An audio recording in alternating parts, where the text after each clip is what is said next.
네, 모든 나라가 마찬가지지만 이스라엘 민족에게 나라가 세워진다는 것은 굉장히 특별합니다. 아브라함으로부터 시작하여서 계속적으로 우리가 이스라엘 민족의 역사를 되짚어 보면 그 이스라엘 민족의 역사 한 사람으로 시작하여서 여러 사람으로 수많은 이제 무리로 이렇게 인구가 증가하게 됩니다. 그리고 또 하나님이 약속하신 바 여호수아를 통해서 가나안 땅에 들어가고 가나안 땅을 정복하게 됩니다. 많은 백성들이 있고 또 가나안 땅을 점령했습니다. 이제 나라가 생기기 위해서는 이제 왕만 생기면 되는 것입니다. 나라의 기본적인 구성 요소가 이제 백성과 땅과 왕, 주권, 이것 세 가지를 나라의 기본적인 요소로 갖고 있습니다. 그렇기 때문에 이스라엘의 왕이 쓴다라는 것은 아브라함 때부터 약속한 그 나라가, 이제 이스라엘 나라가 기본적으로 이제 그 나라의 구색을 갖춘다라는 어떤 굉장히 기쁘고 그런 굉장히 어떤 환호가 넘칠 수 있는 그런 감격스러운 날인 것입니다. 왕이 생겼다라는 것은. 그러나 이스라엘 백성들에게 나라라는 것은 단순히 나라의 구성 요소가 갖춰졌다라고 해서 나라인 것이 아니라 이스라엘에게 있어서 나라는 특별합니다. 하나님께서 친히 세우시는 나라고 그 나라는 바로 하나님의 나라입니다. 왕을 세우시지만 그 왕 뜻대로 그 왕의 힘과 권력대로 다스리는 나라가 아니라 바로 그 왕은 하나님의 뜻대로, 하나님이 원하시는 대로, 하나님이 통치하시는 대로 다스리는 나라가 되게 하여야 된다는 말입니다. 그렇기 때문에 이스라엘 나라는 보통 나라와 같은 나라가 아니라 바로 하나님이 세우신 하나님의 나라라는 것입니다. 그것이 이제 사울이 초대 왕이 되면서 그 감격스러운 이스라엘 나라의 시작이 이제 사울부터 시작이 되는 것입니다. 그러면서 다윗을 거쳐서 솔로몬 때까지 이제 굉장히 강성한 하나님께서 그 나라들을 이제 이길 수 없게끔 이스라엘 나라에 굉장히 평안과 적들이 쳐들어오지 못하게 하고 그 나라에 굉장히 풍성한 안식과 번영들을 하나님께서 허락하십니다. 그러나 우리가 다 알다시피 솔로몬이 죄를 지음으로 말미암아 솔로몬의 우상 숭배와 여인들이 그 수많은 솔로몬의 여인들이 그 솔로몬의 마음을 빼앗아 하나님으로부터 빼앗아 돌이킨 그 걷잡을 수 없는 죄 때문에 이스라엘 나라는 우리나라처럼 두 동강이 나게 되는 것을 우리가 볼 수 있습니다. 하나는 남쪽이고 하나는 북쪽입니다. 남유다와 북이스라엘입니다. 그럼에도 불구하고 남유다와 북이스라엘이 나눴지만 남유다와 북이스라엘 중에 중요한 곳을 택하라 그러면 어느 나라겠습니까? 바로 남유다입니다. 남유다는 왜 그러냐면 하나님께서 이 이스라엘 나라를 계속적으로 세워갔던 약속이 바로 다윗에게 주어졌습니다. 다윗은 유다 족속입니다. 유다 족속에게 그 왕가의 그 이름을, 그 하나님 나라를 세워갈 것을 하나님이 약속했다는 말입니다. 그렇기 때문에 남과 북이 나뉘었지만 그 중에서 그 다윗의 나라, 하나님의 나라의 정통성을 이어갈 것은 바로 남쪽 유다라는 것입니다. 아닌 게 아니라 북쪽 이스라엘은 물론 그 이스라엘도 하나님의 뜻 가운데서 세워진 나라지만 그 북쪽 이스라엘의 첫 왕인 여로보암부터 시작해서 마지막 왕인 호세아까지 모두 다 하나님을 떠나고 하나님이 싫어하는 우상 숭배를 하여 거의 다 모두 다 악한 왕입니다. 누가 더 악하냐만 조금 더 있습니다. 그래서 결국에는 남유다보다 먼저 망하게 됩니다. 그러나 다윗의 집안의 정통성을 갖고 있는 하나님 나라를 세워가기 위해서 또 그 사명을 부여받은 남유다는 조금 달랐습니다. 남유다에는 조금 더 하나님의 뜻을 실현하려는, 또 하나님 보시기에 정직하게 또 하나님의 나라를 만들어가려는, 하나님의 왕권과 하나님의 통치를 인정하려는 왕들이 몇몇이 존재했다라는 것입니다. 그 중에 대표적인 왕으로 히스기야와 우리가 요시야 두 명의 왕을 굉장히 대표적인 왕으로 또 찾아볼 수 있습니다. 나머지 왕들도 아사나 여호사밧이나 이런 왕들도 굉장히 선한 왕으로 하나님 앞에 정직하였다라는 그런 칭호를 받고 나머지 몇몇 왕들도 그런 칭호를 하나님 앞에 받고 있습니다. 그런데 가장 그럼에도 불구하고 남유다에서 가장 그 남유다에 더럽혀졌던, 남유다도 마찬가지로 우상 숭배 여러 가지 더럽혀지고 하나님의 성전이 더럽혀진 역사가 계속 이어져 옵니다. 그런 역사를 어떻게 한 번에 종결짓고 또 하나님의 나라로 세우기 위한 그런 발버둥을 치고 그것을 이루어낸 왕이 있다고 하면 바로 첫 번째로 히스기야를 들 수가 있을 것입니다. 히스기야 전에 있던 왕이 누구냐면 아하스라는 왕입니다. 이 아하스 왕이 굉장히 악한 왕입니다. 그래서 하나님의 성전을 더럽히고 우상을 섬기고 인신제사를 드리고 이방의 풍습을 따르는 왕이었습니다. 이 아하스 다음 나온 왕이 바로 히스기야라는 왕입니다. 우리가 잘 알고 있는 이 히스기야 왕이 가장 처음에 한 것은 무엇인가 하면 아하스가 따라했던 그 이방의 풍속들을 싸그리 없애버립니다. 그리고 아하스가 했던 그 성전 더러운 것들을 그걸 싹 청결하게 청소를 하고 바로 하나님의 임재가 있는, 하나님의 주권과 통치가 있는 그 성전을 다시금 하나님이 받으시기에 기뻐하시는 모습으로 회복을 합니다. 그리고 유월절을 대대적으로 지킵니다. 그러면서 역대하 30장 25절에서 26절을 보면 히스기야 시대 때가 이랬다라고 평가를 하고 있습니다. 우리 역대하 30장 25절에서 26절을 한번 읽어보겠습니다. 시작.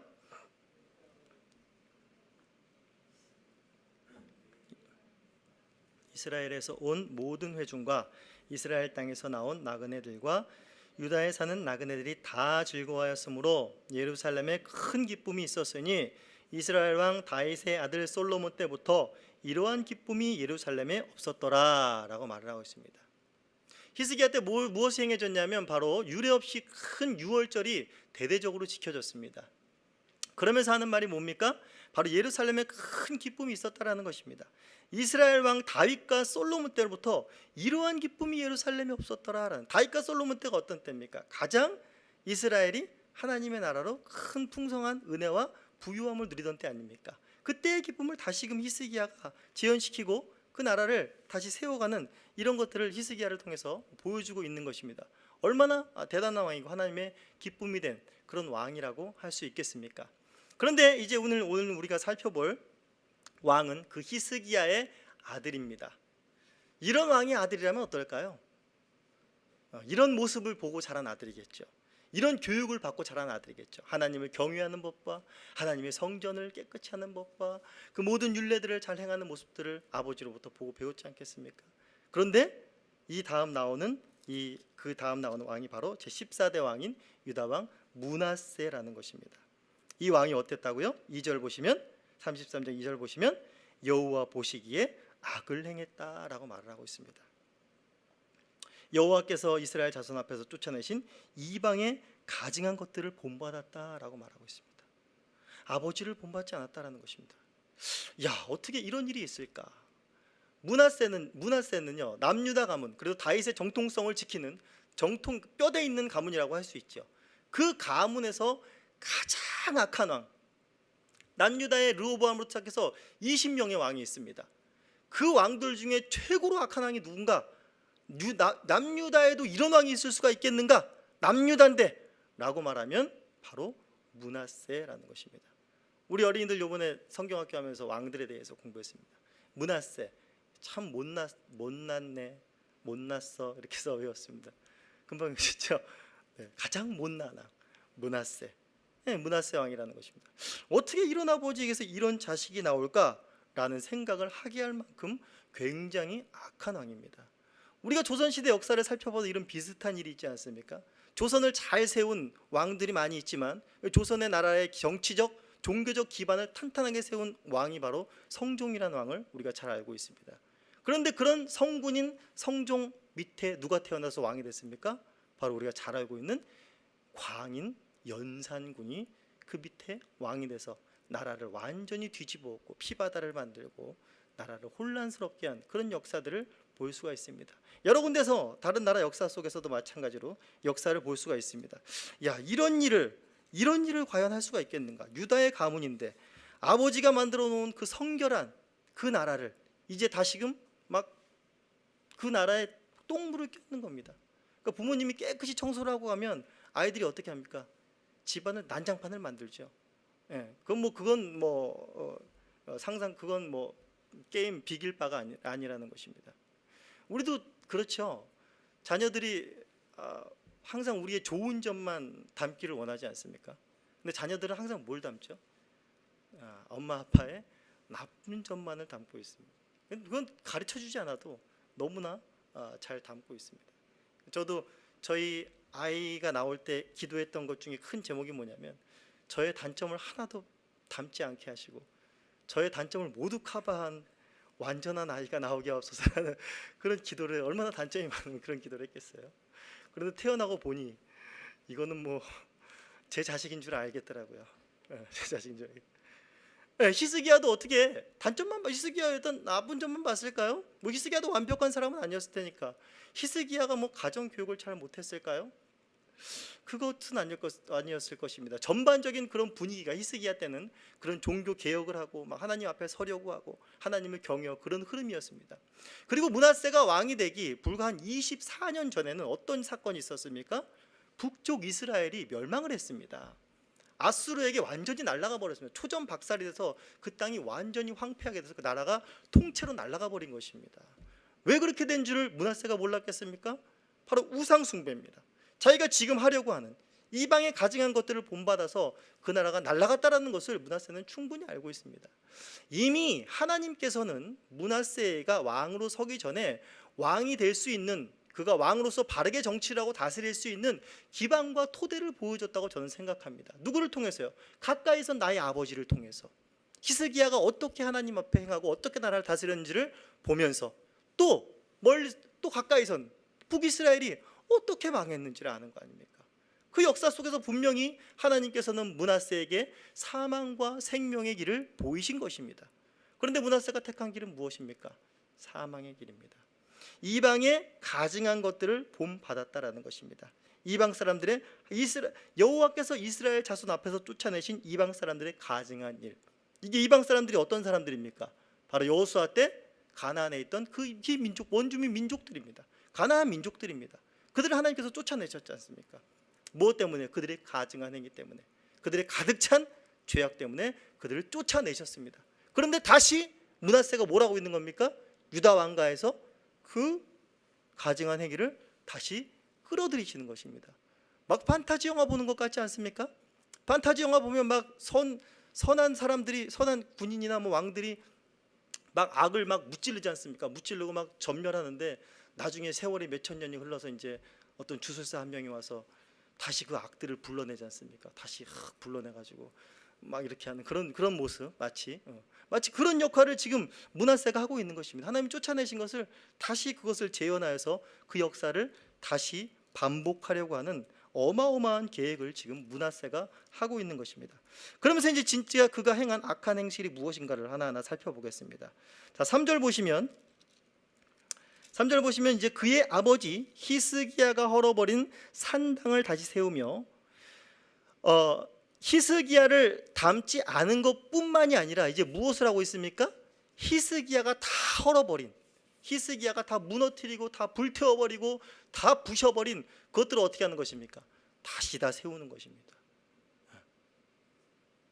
그러니까 아버지를 따르지 않은 것뿐만이 아니라 완전히 역행하여서 아버지가 했던 반대의 일을, 아버지는 하나님의 성전을 세우려고 열심히 노력을 했지만 이제 므낫세는 그 열심을, 똑같은 열심 속에 하나님의 성전을 무너뜨리려는, 하나님이 버리신 증오 가증한 것들을 다시 세우려는 그런 일들을 지금 하고 있다라는 것입니다. 자, 그러면서 그가 한 이유는 뭐냐면 바알들을 위하여 제단을 쌓으며 아세라 목상을 만들며 하늘의 모든 일월 성신을 경배하며 섬겼다라고 이야기를 하고 있습니다. 하늘의 모든 일월 성신이라는 것은 하늘에 있는 모든 별들을 말하는 거예요. 별들을 말합니다. 이제 고대 근동에서는 여기서 있는 하늘에 있는 모든 군대를 말하고, 그 별들이 이제 막강한 그 수많은 그 보이는 별들이 고대 근동에서는 막강한 하늘의 군대로 그들은 믿고 있었던 것입니다. 그러니까 그것들이 막강한 그 하늘의 군대를 믿고 경배하고 숭배시했던 것입니다. 바로 이러한 일들을 지금 므낫세가 지금 다시 하고 그것들을 다시 다 불러 모아 끌어들이고 있다라는 사실입니다. 이것이 이제 열왕기하 21장 3절에 가면 이 행위를, 열왕기하에서는 므낫세를 평가하기를 이 행위를 바로 아합의 행위를 따라했다라고 이야기를 하고 있습니다. 아합이 누굽니까? 아합은 북이스라엘 왕은 아까 전부 다 나쁜 악한 왕인들이라 그랬죠. 근데 그 중에도 특출나게 악한 왕이 있었는데 그 왕이 바로 아합입니다. 악한 것 중에 악함, 뭐라 그래요? 악함의 최고봉, 그것이 바로 아합입니다. 므낫세가 뭘 했다고요? 북왕국에 북왕국에 아합이 있냐? 남왕국엔 누가 있냐? 내가 있다라는 것입니다. 거기에 견줄만 하다는 거야. 똑같다라는 것입니다. 완전히 지금 아합의 나라를 지금 구현시키고 있다라는 것을 열왕기하 21장에서는 므낫세의 스토리를 통해서 이 이야기를 하고 있는 것입니다. 이런 것들을 다 소환해냅니다. 다 소환해내면서 이제 좀 더 적극적으로 그는 하나님께 저항을 합니다. 4절을 보시면 여호와께서 전에 이르시기를 내가 내 이름을 예루살렘에 영원히 두리라 하신 여호와의 전에서 제단을 쌓고 또 여호와의 전 두 마당에 하늘의 1월 성신들을 위하여 제단을 쌓고 또 흰놈의 아들 골짜기에서 그의 아들들을 물 가운데로 지나가게 하시며 또 점치며 사술과 요술을 행하며 신접한 자와 박수를 신임하며 여호와 보시기에 악을 많이 행하여 여호와를 진노하게 하였다라고 이야기를 하고 있습니다. 지금 므낫세가 무슨 일을 하고 있는가 하면 지금 여호와의 제단, 여호와의 단이 있어야 할 곳에 여러 단들을 세웠습니다. 여호와의 단이라고 하면 어떤 단이 있겠습니까? 여호와를 예배하고 제사하는 단에는 성전 뜰에 있는 바로 번제단이 있습니다. 거기서 하나님께 제사를 드리고 하나님 앞에 그 제물이 연락될 수 있도록 제사장이 하나님 앞에 제사를 드리는 곳입니다. 또 성소 안에 지성소와 성소가 있는데 성소 안에 또 분향단이 있습니다. 이 단들은 모두 단수입니다. 단수라는 것은 무엇을 의미하냐면 바로 여호와 하나님 한 분에게만 드리는 예배, 한 분에게만 드리는 제사, 그 한 분만을 위한 것이라는 것입니다. 그런데 지금 므낫세는 어떻게 하고 있습니까? 여호와의 전에 제단들을 쌓았다라고 말하고 있습니다. 누구를 위하여? 바알을 위한, 아세라를 위한, 1월 성신들을 위한 그러한 단들을 지금 그곳에 여러 군데에 두고 쌓고 있다라는 것입니다. 여호와 하나님의 이름을 완전히 모독하는 것입니다. 뭘 깨부시는 겁니까? 신이 여호와뿐이냐? 하나님만이 유일신이냐? 지금 무엇에 저항하고 있습니까? 모세를 통해서 주신 10계명의 제1계명 너는 나 외에 다른 신을 내게 두지 말지니라 라는 것을 완전히 부인하고 그 1계명 앞에 딱 나가서 저항을 하고 있는 것입니다. 얼마나 담대합니까? 얼마나 무시무시합니까? 그러면서 그 곳곳에 다른 신들을 위한 여호와 하나님도 그 신들 중에 하나다, 별거 없다 라는 것으로 아주 오만한 자세의 자리로 그 성전을 더럽히는 작업들을 지금 하고 있다는 것입니다. 그러면서 우리가 아까 읽은 바 6절에서 계속적으로 인신제사를 드리고 점치는 자와 사술과 요술과 신접한 자와 박수를 신임했다라고 이야기를 하고 있습니다. 이 말은 신명기 18장 10절부터 나오는 하나 여호와의 말씀을 완전히 이것도 역행한 것입니다. 우리 신명기 18장 한번 보시겠습니다. 신명기 18장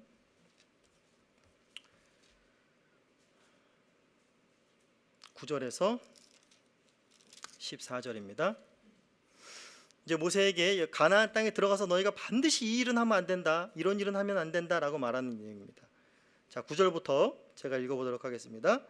내 하나님 여호와께서 내게 주시는 땅에 들어가거든 너는 그 민족들의 가증한 행위를 본받지 말 것이니라. 그의 아들이나 딸을 불 가운데로 지나게 하는 자나 점쟁이나 기륭을 말하는 자나 요술하는 자나 무당이나 진언자나 신접자나 박수나 초혼자를 너희 가운데서 용납하지 말라. 이런 일을 행하는 모든 자를 여호와께서 가증히 여기시나니 이런 가증한 일로 말미암아 내 하나님 여호와께서 그들을 내 앞에서 쫓아내시느니라. 너는 내 하나님 여호와 앞에 완전하라. 내가 쫓아낼 이 민족들은 기륭을 말하는 자나 점쟁이의 말을 듣거니와 내게는 내 하나님 여호와께서 이런 일을 용납하지 아니하시느니라. 이 내용이 지금 뭡니까? 이 내용이 지금 우리 역대하 나온 므낫세가 한 일입니다. 지금 6절에 있는 이 내용입니다. 여호와께서 하지 말라고 하신 그 일인 것입니다. 여기서 자기 아들들을 불 가운데로 지나가게 하고 드리는 인신제사 같은 것, 사술이나 요술을 행하며 신접한 자와 박수들을 믿었던 것, 이 일들의 공통점은 무엇인가 하면 바로 이스라엘 남유다의 그 미래가 이들에게 달렸다라는 것을 지금 말하고 있는 것입니다. 이들이 점치는 자였고 이들이 미래를 보는 자들이었습니다. 이들이 기륭화복을 아는 자들이었습니다. 그렇기 때문에 하나님의 손에 이 자신들의 미래를 맡기지 아니하고 누구에게 맡긴다는 것입니까? 바로 이런 인신제사를 통해서, 이런 점치는 자들을 통해서, 요술하는 자, 신접하는 자, 박수를 통해서 그들에게 나 이스라엘의 미래를 맡기겠다. 나는 그들을 더 신임하겠다라고 이야기를 하고 있는 것입니다. 이스라엘의 역사 속에서 여호수아서를 통해서 이 모든 것들을 행하는 자들은 다 어떻게 됐습니까? 전부 다 진멸하여서 어린아이 하나까지도, 물건 하나도 남기지 않는 그런 하나님의 무서운 심판을 하나님은 역사 속에서 보여주신 것입니다. 므낫세를 통해서 하나님께서 므낫세를 얼마나 그가 왕이 되기까지 선대하고 있었는가 보이지 않는 성경 속에서 우리는 충분히 알 수 있습니다.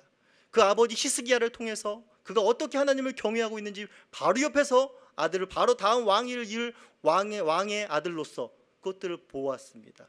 또 바로 24년 전에 북이스라엘이 어떻게 망했는지를, 이방의 것들을 접하고 우상 숭배로 망하는 것을 알고 있습니다. 또 더 역사를 조금 더 거슬러 올라가서 신명기를 통해서, 여호수아서를 통해서 그 가나안 민족이 어떻게 쫓겨났는지를 므낫세가 모를 리 없었다라는 것입니다. 그런데 므낫세는 그 모든 역사적 교훈을 완전히 다 무시해버린 것입니다. 그런 하나님의 보여주신 선대를, 그런 하나님께서 보여주신 경고에 눈을 감아버린 것입니다. 귀를 막아버린 것입니다. 바로 보기는 보아도 보지 못하는 자요, 듣기는 들어도 듣지 못하는 이런 어리석은 백성으로, 멸망할 자로 그는 영락없이 추락하고 있다는 것을 보여줍니다.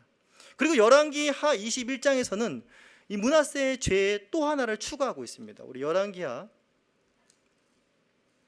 21장을 같이 보시겠습니다. 열왕기 21장 16절을 한번 읽어보시겠습니다. 열왕기하 21장 16절, 21장 16절 시작. 범죄하게 하여 여호와께서 보시기에 악을 행한 것 외에도 또 무죄한 자의 피를 심히 많이 흘려 예루살렘 이 끝에서 저 끝까지 가득하게 하였더라. 우상으로 가득하게 하고 그 우상으로 유다 백성들을 범죄케 한 것뿐만이 아니라 므낫세는 또 뭘 했다고요? 무죄한 자들의 피를 가득하게 했다라는 것입니다. 예루살렘 이 끝에서 저 끝까지 가득하게 했다라는 것을 말하고 있습니다. 수많은 무죄한 자들을 죽였다라는 것. 이 무죄한 자들은 어떤 자들이었을까요? 뭐 인신제사에서 또 드려졌던 무고한 자녀들에 대한 것들도 있을 수 있겠고요. 그러나 대부분은 어떤 사람들이었을까요? 대부분은 바로 그 남유다에 하나님의 말씀을 바르게 전하고자 하는 사람, 그 앞에서 이런 악한 행위를 하지 못하게 므낫세에게 말했던 사람들이 아니겠습니까? 그런 사람들 모조리 죽여버린 것입니다. 이런 악한 짓을 하지 감히 어디 왕한테 하는 그런 자기를 반대하는 세력들은 모조리 죽여버린 것입니다. 유대의 전승에 따르면 이때가 거의 이사야 말기 사역, 이제 이사야는 거의 활동을 하지 않는 시대인데, 이제 이사야가 이때 아마 죽지 않았을까라고 유대 전승에는 그렇게 기록이 되어 있습니다. 이때 므낫세에 의해서 이사야는 톱으로 켜서 반토막 나서 죽었다라는 유대 전승에 기록되어 있습니다. 정확한 성을 알 수 없지만 아무튼 므낫세는 그렇게 잔혹한 자였습니다. 무죄한 피를 많이 흘리는 자였습니다. 이러한 죄악을, 이러한 악함을 하나님께서 그냥 두고 볼 수가 없는 것입니다. 그러면서 계속적으로 지금 4절부터 7절에 이제 계속 4절과 7절 그 사이에 이제 므낫세가 이 악한 행위들이 나오면서 그 4절과 7절에 이 악한 행위를 감싸고 있는 말이 뭐냐면, 바로 이런 악한 행위를 내가 내 이름을 예루살렘에 영원히 두리라 하신 그 여호와의 전에서 했다라는 것입니다. 그리고 7절에도 보시면 자기가 만든 아로새긴 목상을 하나님의 전에 세웠더라. 옛적에 하나님이 이 성전에 대하여 다윗과 그의 아들 솔로몬에게 이르시기를 내가 이스라엘 모든 지파 중에서 택한 이 성전과 예루살렘에 내 이름을 영원히 둘지라 라는 것입니다. 솔로몬과 약속한 영원한 언약이, 하나님의 눈과 하나님의 마음이 바로 이곳에 있다라는 것입니다. 그런데 이곳에 있는데 이곳을 지금 므낫세가 어떻게 만들었는지를 우리가 살펴본 것입니다. 그러면서 8절에 말합니다. 만일 이스라엘 사람이 내가 명령한 일들 곧 모세를 통하여 전한 모든 율법과 율례와 규례를 지켜 행하면 내가 그들의 발로 다시는 그의 조상들에게 정하여 준 땅에서 옮기지 아니하리라 하셨으나 유다와 예루살렘 주민이 므낫세의 꾀임을 받아 악을 행한 것이 여호와께서 이스라엘 자손 앞에서 멸하신 모든 나라보다 더욱 심하였더라 라고 말하고 있습니다. 지금 뭘 말하고 있는 것입니까? 지금 솔로몬과 언약한 것 속에서 그 언약을 므낫세는 완전히 역행했다. 역행한 것도 그 이상으로 했다라고 말해요. 예전에 내가 쫓아낸 그 가증한 가나안 족속보다 므낫세가 더했다라고 이야기하는 것입니다. 이것에 대한 결과가 어떤지 이 내용을 그대로 열왕기상 9장 3절에서 솔로몬에게 말하고 있는 내용을 다시 한번 살펴봅니다. 열왕기상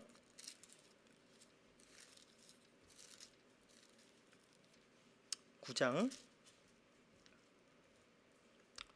3절부터입니다. 열왕기상 9장 3절부터 제가 읽어보겠습니다.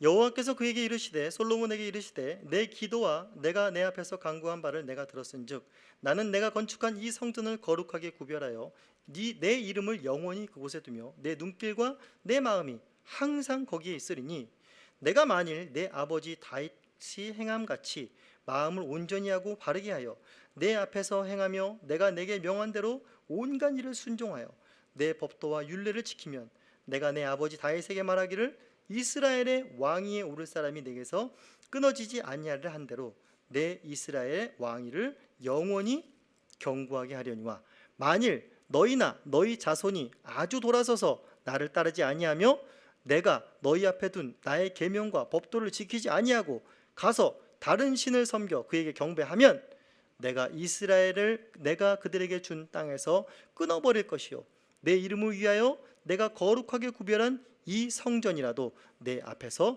던져버리리니 라고 말을 하고 있습니다.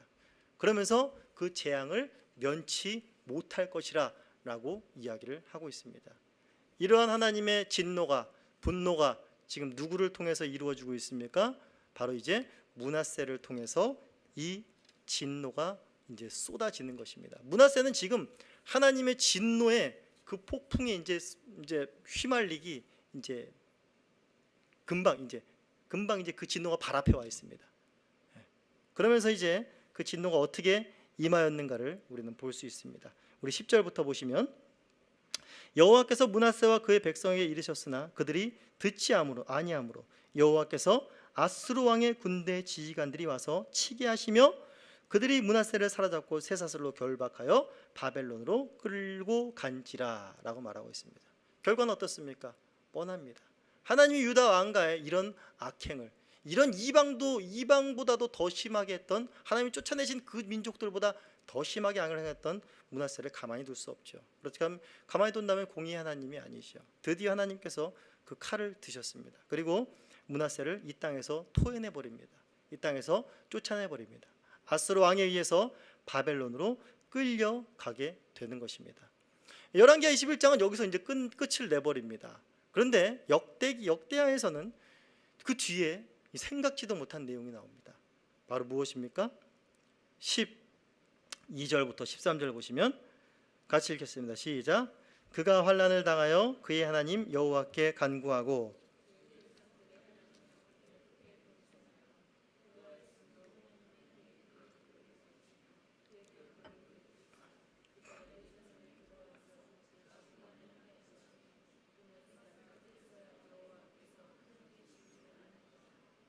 이게 무슨 여기부터 11절까지 계속해서 이 므낫세의 악행들이 나왔는데 이 단 2절 속에서 지금 무슨 일을 지금 므낫세가 했다는 므낫세가 이러면 됩니까? 안 됩니까? 이러면 안 되는데 지금 뭐 하고 있는 겁니까? 지금 므낫세가 회개한 겁니다. 회개했더니 하나님은 어떻게 했습니까? 다시 그를 유다의 왕으로 그런 자를 어떻게 유다의 왕으로 복직시킬 수가 있습니까? 라는 것입니다. 요즘에 우리가 어떤 세태입니까? 요즘에 이제 많은 사람들이 범죄자로 뭐 일반인 할 거 없이 모든 게 있는 사람들이 신문에 나와서 그들의 죄가 막 들춰지는 막 그런 세상 아닙니까? 그럴 때마다 여론들이 나오는 소리가 뭡니까? 그게 형량이냐? 라고 말하지 않습니까? 그가 범한 죄가 이렇게 큰데 지금 뭐 3년? 5년? 집행유예? 말이 되냐? 이게 법이냐? 라고 말하는 지금 막 그런 내용들이 거의 다지요. 계속적으로 지금 뉴스에는 그런 내용들이 나오고 있죠. 야, 죄를 이렇게 지었는데 야, 한국 법 어떻게 된 거냐? 죽여야 되지 않겠냐? 사형시켜야 되지 않겠냐? 뭐 이런 내용들이 막 나오고 있는 겁니다. 므낫세 이게 너무 관대한 것 아닙니까? 이건 거의 지금 므낫세가 이스라엘 통치를 55년 왕들 중에 가장 오래 통치합니다. 근데 이것이 이 므낫세가 초기 때 이렇게 회개한 것이 아닙니다. 므낫세 통치 거의 말기 때 바로 이러한 일이 일어난 것입니다. 그런데 이런 자에게 자비를 베풀어도 참 하나님 너무하시지. 그럼 목숨이라도 그냥 살려주는 쪽으로 되면 이해하겠는데 다시 뭘로 세우는 겁니까? 다시 유다의 왕으로 세운다라는 것입니다. 여기 단 두 절로 12절과 13절로 그의 회개와 또 하나님께서 그에게 베푸신 은혜를 말하고 있습니다. 그러나 이것이 그가 그냥 야 므낫세가 아이고 포로로 바벨론으로 포로로 끌려가가지고 힘들었나 보다. 아유 그래서 하나님 앞에 잘못하고 회개했나 보다. 아유 그 하나님이 회개했더니 뭐 하나님이 회개하시면 들어주시잖아. 용서의 하나님이시니까 또 하나님이 다시 이렇게 사랑으로 덮어주셨나 보다라고 간단하게 단순하게 이야기할 수 있겠으나 그러나 그 안에 벌어진 일은 굉장히 심오하고 깊은 내용이라는 것을 우리가 다시 한번 짚고 넘어가야 됩니다. 여기서 이제 12절 보시면 므낫세가 환난을 당해서 여호와께 간구했다라고 이야기를 하고 있습니다. 여기서 환난을 당한다라는 이 말은 바로 사방이 꽉 막혀서 움직일 수 없는 그런 상태입니다. 흔히 공황장애가 그렇다고 얘기하죠. 공황장애가 막 이렇게 막 눌려가지고 뭐 이렇게 숨 쉴 수 없는 그런 정도의 아마 그런 것보다 어떤 더한 상황이었을 것입니다. 뭐 포로로 끌려갔으면 당연하지 않겠습니까? 왕으로 인해서 아수르 왕에 의해서 바벨론으로 끌려갔으면 고문도 당했을 것이고 여러 가지 어려움과 고초를 당했겠죠. 그런데 어려움과 고초를 당해서 하나님께 부르짖었겠구나라고 생각할 수 있습니다. 우리가 사사기를 보면 이런 내용들이 많이 나오죠. 사사기에 이제 이스라엘 백성들이 범죄를 하게 되면 그들이 여호와 하나님을 부르짖습니다. 그럼 하나님이 어떻게 합니까? 그들에게 사사를 보내줘서 그들을 구해줍니다. 이게 사사기에 계속되는 패턴입니다. 그런데 여기서 사사기에서는 그들이 이방의 압제를 받아서 하나님이 그들의 버릇을 이스라엘 버릇을 고치시려고 주변 나라들을 막 치게 해서 고통을 당하게 해서 하나님을 부릅니다. 그들의 고통은 바로 이방 나라들이 쳐서 괴롭혀가지고 그 괴롭힘 속에 고통스러워서 여호와를 찾은 것입니다. 그런데 므낫세는 살짝 다릅니다. 므낫세도 물론 그것이 고통스러웠겠죠. 그가 환난을 당했다라는 이 말 속에는 단순히 그가 아수르 포로로 끌려가서 바벨론의 비참한 신세가 돼서 그것 때문에 환난을 당했다라는 것이 아니라 이 환난을 당했다라는 그 의미는 그가 고통을 당한 그 이유, 이것이 그들과 조금 다른 것입니다. 무엇이 다르냐면 바로 므낫세는 그 고통의 원인이 나에게 있음을 깨달았습니다. 고통의 원인이 단순히 내가 끌려가서 외부적으로 고문을 받고 힘든 환경 속에 처해서 환난을 당했다라고 말하지 않고 무엇 때문에요? 이 모든 것이 내 죄악 때문에, 내 하나님 앞에 역행한 것 때문에, 내 하나님 앞에 씻을 수 없는 더러운 죄 때문이라는 것. 그러니까 그를 괴롭게 했던 것은 바로 자신 스스로입니다. 그를 올가묶었던 것은 바로 자신 스스로라는 것입니다. 참다운 회개가 이 안에서 일어나고 있는 것이죠. 그리고 그가 여호와께 간구했습니다. 여호와 하나님께 간구했습니다. 여호와 하나님께 간구했다는 말은 여호와 하나님의 얼굴을 구했다라는 것입니다. 여호와 하나님의 은혜를 구했다라는 것입니다. 즉 단순히 이 고통에서 벗어나게 해주세요 라고 해서 하나님을 찾은 것이 아니라 그 중심 가운데 하나님이 놀라운 변화를 일으키신 것입니다. 이전에 한 번도 없었던 변화입니다. 그 안에 있었던 돌 같은 그 심령이 박살이 나버리는 그런 놀라운 하나님 앞으로 180도 전환되는 그러한 역사가 일어난 것입니다. 이러한 심령이 바로 시편 51편 17절에서 다윗이 말하는 바 하나님이 구하시는 제사는 상한 심령이라 하나님이여 상하고 통회하는 마음을 주께서는 멸시치 아니하시리라라는 이 복된 마음이 므낫세 안으로 파고 들어간 것이라는 것입니다. 므낫세는 단 한 번도 하나님 앞에 제대로 된 예배를 드려본 적이 없는 자죠. 모든 우상과 모든 것들의 허망한 것들의 예배를 드린 자죠. 근데 이 자가 생전 처음으로 태어나서 처음으로 이세기와 같이 그 마음의 중심에 상한 심령으로 통회하는 심령으로 하나님 앞에 나아갈 수 있는 은혜를 받았다라는 것입니다. 그러면서 그의 조상들이 하나님 앞에서 그가 크게 겸손하여졌고 그러면서 그가 기도하였습니다. 기도하였고 하나님이 그의 기도를 받으셨고 또한 그의 간구를 들으셨습니다. 그리고 그가 예루살렘에 돌아와서 다시 왕위에 앉게 하셨습니다. 여기서 지금 나오는 동사들 있죠. 기도했습니다. 그리고 하나님 그 기도를 받으셨습니다. 또 그의 간구를 들으셨습니다. 그를 예루살렘에 돌아오게 했습니다. 다시 왕위에 앉게 하셨습니다. 여기 나와 있는 동사가 계속 연결이 되어 있습니다. 이 문맥이 계속해서 빠르게 신속하게 진행되는 것을 보여주고 있습니다. 하나님께서 므낫세의 간구를 들으시고 신속하게 그를 유다의 왕으로 복귀시켜 버리신 것입니다. 뭘 뜻하는 것일까요? 하나님께서 오래 기다리셨다라는 것입니다.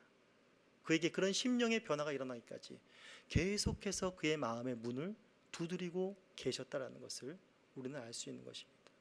우리는 여기서 보이지 않는 하나님의 마음을 보아야 하는 것입니다. 계속해서 성경은 히스기야의 악행을 매 수십 년에 걸쳐서 히스기야의 악행을 성경은 증언하고 있습니다. 그러나 그 안에서 하나님은 어떻게 하셨습니까? 그 악행에 대해서 하나님은 분노하셨을 것입니다. 그리고 그 악행을 쓸어버려야겠다는 그 하나님의 공의가 불타오르셨을 것입니다. 그러나 그 이면에 무엇이 있었다라는 것입니까? 바로 므낫세가 다시금 유다의 왕답게 서기를 하나님은 계속해서 기다려 주셨다라는 것입니다. 그리고 그에게 회개할 수 있는 심령까지 하나님께서 그 때가 되매 그 기다리심으로 말미암아 그 하나님의 인자하심으로 말미암아 그로 회개케 하셨다라는 것입니다. 그러므로 말미암아 그 하나님을 향하여서 하나님의 은혜를 구하게 된 것이고 그 은혜를 받음으로 말미암아 므낫세가 깨달은 것은 무엇입니까? 내가 하나님의 도움으로 다시 유다의 왕이 되었다가 아니라 여호와께서 하나님이신 줄 알았다라는 고백이 나오게 되는 것입니다. 그냥 알았다, 지식적으로 알았다라는 것이 아니라 여기서는 부부가 부부를 아는 그런 깊은 관계 속에서 하나님을 알게 된 놀라운 역사를 우리가 므낫세를 통해서 볼 수가 있다라는 것입니다.